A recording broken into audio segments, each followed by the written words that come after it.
Fingers on the trigger. Handa raw backupan ng isang Yemeni Islamic armed group ang Iran kung titindi pa ang pag-atake ng US at Israel.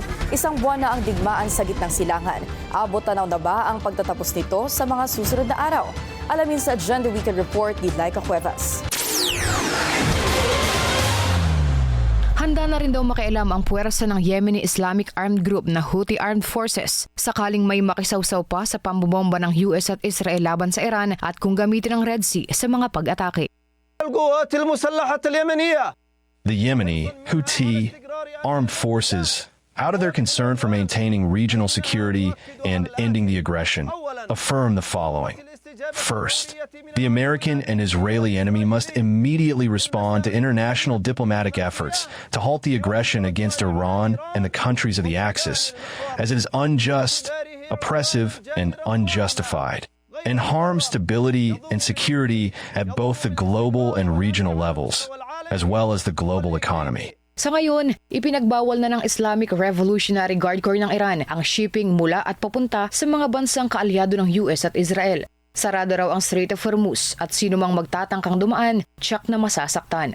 Kasunod nito, 3 container ships na mula sa iba't ibang bansa ang umatras sa paglalayag. Bago ito, sinabi ng Estados Unidos na matatapos na ang mga pag-atake sa Iran sa mga susunod na linggo.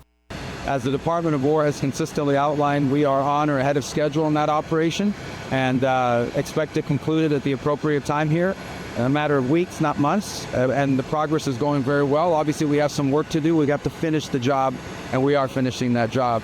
Nais din daw ng Iran na magpataw ng toll sa mga barkong daraan sa Strait of Hormuz. Nang matanong kung tutugon na ito sa 15-point plan ng US, off the table para ito. I don't have any news for you on that yet. It could happen at any moment. It could happen today. It could happen tomorrow. We're not predicting it, and we're going to continue with our operation. Sa posibleng pagpasok ng Houthi sa eksena, pinangangambahang titindi pa ang tensyon, lalo na at may kakayahan itong targetin at pigilan ng shipping lines sa Arabian Peninsula.